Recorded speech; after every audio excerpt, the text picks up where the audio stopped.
Good day, it's Petrus Engelbrecht with Sotheby's International Realty. And today on Real Talk, I am here with my good friend, Shawn Woof, my absolute specialist with Sotheby's Realty in the Muskoka. Shawn, how are you? I'm great, Petrus. How are you today? How was your Easter weekend? It was great. It was great. And now that you mention it, I think it's actually great that one time and date stamps these things because things are changing so rapidly out there. It doesn't matter anymore whether you time and date stamp these because it actually gives a nice point of reference as to where you are in the very rapid progression of the world as we know it. So yeah, no, it was great. How was your Easter weekend? Easter weekend was great. I was up here in Muskoka, social distancing as we're all faithfully doing right now. But it's fortunate to be here. There's a little more space than down in the city. But it was a wonderful weekend. Thank you. Excellent. Did you see a lot of people come through from the city, or do you think they sort of like obeyed the request to stay at home in Toronto? Was there a few more people there? I suppose there might have been a few. Well, I mean, there was a ton of people here. Is the quick answer, and putting a little bit of stress on the supply chain up here, but as much as they've been asked not to come, we certainly welcome them all summer long, and this is a tough spot. I can understand why somebody would want to come up and hunker down at their cottage. Okay, and I can understand that. I mean, you feel a total sense of ownership. It's your property. You feel that going to stay in and not mingle with people. I can understand that. I can. Yeah, I could see that, and I also understand from a infrastructure standpoint the concern from the local municipalities that we really just don't have enough hospital beds and all the rest of it. Should something really awful occur up here, we'd be into some different challenges. So I really do get both sides. For me, being a year-round resident up here and also somebody who facilitates the purchase and sale of properties up here, I get the best of both worlds. I'm here all year round, but certainly, as we talked about, I do understand the desire and the solitude of being here, quite Oh, frankly. fantastic.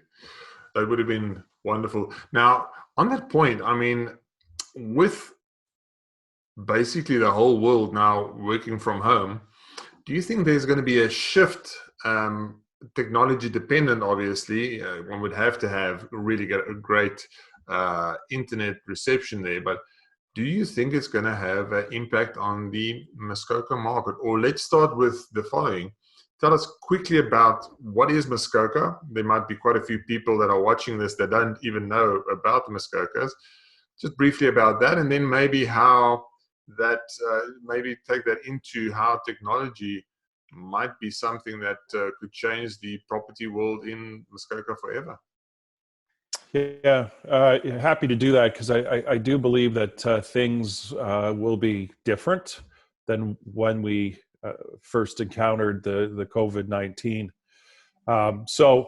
Muskoka is about 2 hours north of basically the 400, the 401, or the main jump off point from Toronto. And it's actually the district of Muskoka. And then within the district of Muskoka, there's a number of township or sort of local municipalities. Hmm. The township that I'm in is called Muskoka Lakes. You've been here, and we hope to see you back again this summer. Oh man, it was Uh, such a beautiful place that you have there. But yeah, Yeah, thank you. And so in the wintertime, our population is about 6,500. And that population would swell somewhere between 30, 35, maybe even a little bit more during the summer. This is where everybody from specifically the GTA and even out further than that comes to spend their weekends. And if you're fortunate enough to be able to have a property here and the ability, some people come for the full summer. hmm. So we just had Easter weekend. typically, depending on weather, people will come up and enjoy the Easter weekend, long weekend here, get some stuff done around the property, and start to get ready for the summer season, Mm. which really kicks off, usually the May long weekend. Yeah, and so So you mentioned typically people would come there over the weekend in summer, and the lucky ones would stay there.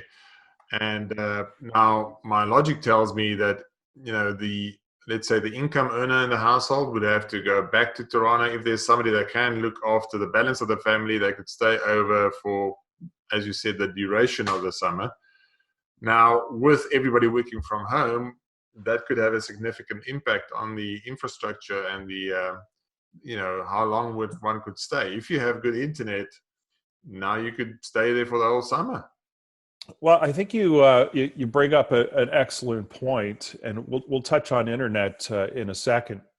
But I think what we're experiencing right now is going to change so many different things, from the idea of needing to be in a bricks and mortar space to being able to work virtually and be comfortable with that, both from a personal standpoint and also from a company standpoint. So us as realtors, we're used to working virtually to a large extent, except when we're with our buyers and our sellers, but we don't physically need to be in an office to get our job done. Mm-hmm. Imagine how many people and how many companies that world is opening up to right now out of necessity. However, that's not going to go away once it's done.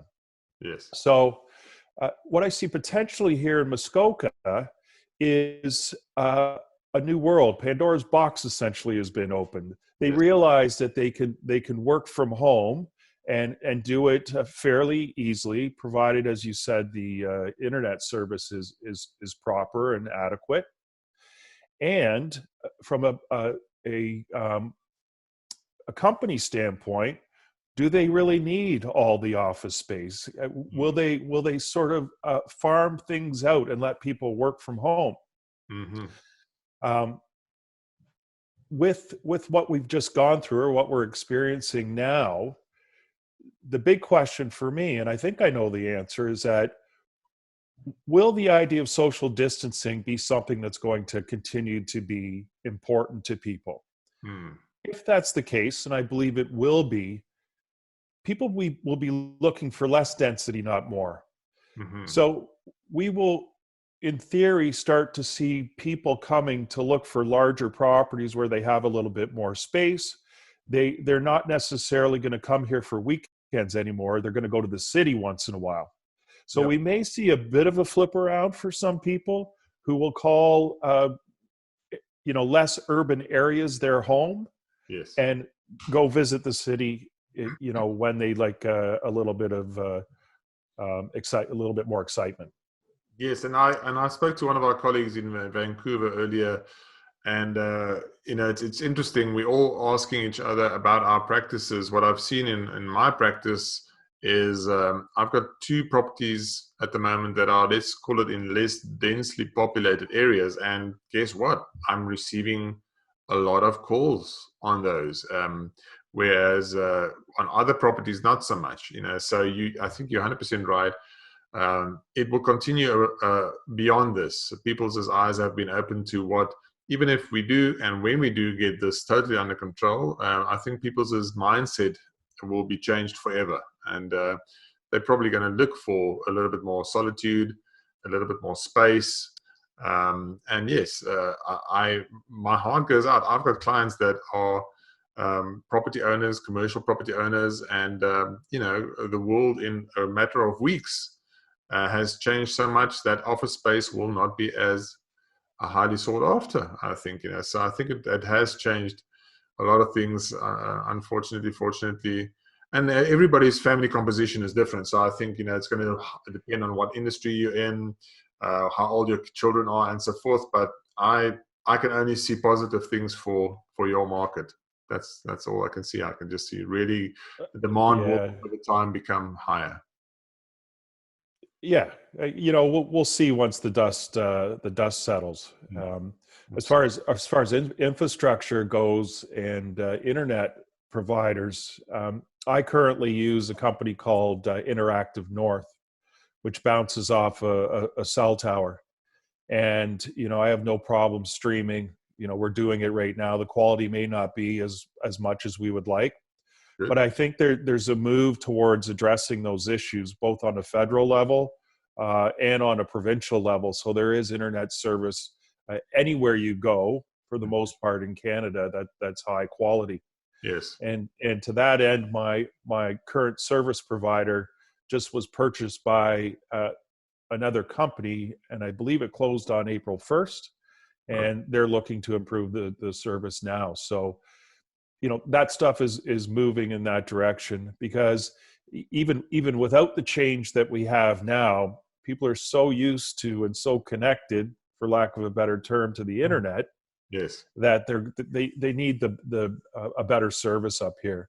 Yeah. I remember it wasn't too long ago that I was still on dial-up, and it was a huge challenge forever to get proper service up here, but we seem to be pretty good now.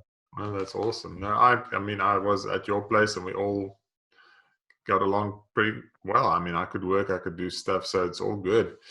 Yeah. So, and then again, I'm just picturing people don't really know the beauty of Muskoka. What I really enjoy on your social media is those Muskoka moments that you have on your Instagram and your Instagram stories, where people can get a better insight.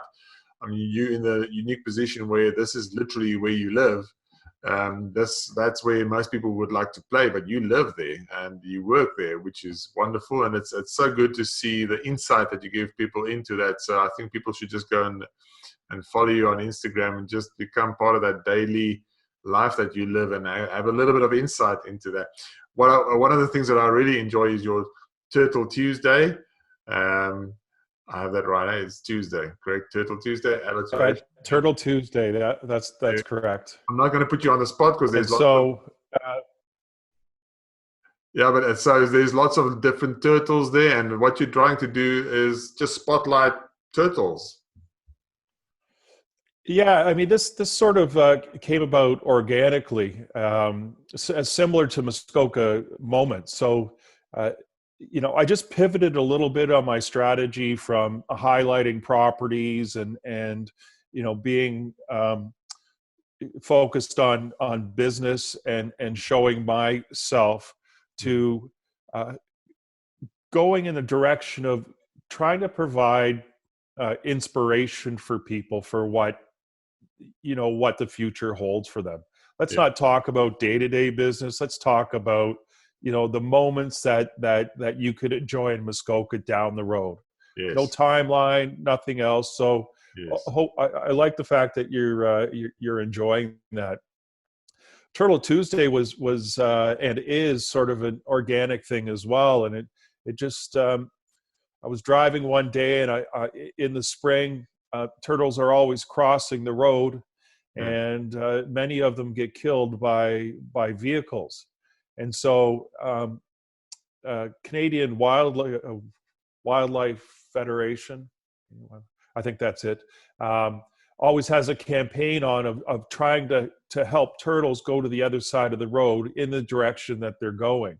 Yes. So being on the road all the time, doing our job, meeting clients, I get the opportunity to come across these guys all the time. And one day I just decided to record it and post it on Instagram, and people seem to like it. And so I continued to do that and try to educate people as an ambassador yes. For turtles, to try and save a few of the guys. I mean, they're really neat beings, and I really am sort of fond of them. Yeah, I was inspired by you, shall I say. Last summer, I went to pick up Mila, my daughter, from summer camp, and lo and behold, there was a snapping turtle, and one gentleman started trying to get him.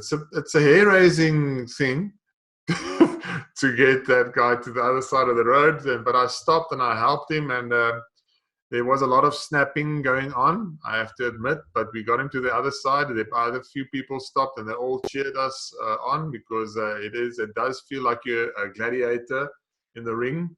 But we got it to the other side, and everybody cheered us, and it was pretty cool. So I was literally inspired by you to do that. So thank you very much for that, man. Well, that's great. So once I get the opportunity this spring, maybe I'll do a little piece on how to properly move them across the road. I Yes, mean, because I didn't know what the heck I was doing, but I did yeah, get them I across. think you need a good pair of gloves, and you need to know how to grab them properly. So I Yes. think that's a really good idea. Yeah. I have posted a couple posts on turtles recently. Before all of this kind of went crazy, I was in Mexico, Playa Escondido on the Pacific coast, and this was just after Christmas, and I was able to visit a sea turtle release Ooh, nice. sanctuary, and so that was a great experience. But I've noticed lately that there's some posts because the turtles are coming back because there's not as many people on Mm, the beaches right now. So it's really sort of amazing to me how nature so quickly rebounds yes. when we as humans get out of the way. Yes. Oh, that's a beautiful thing.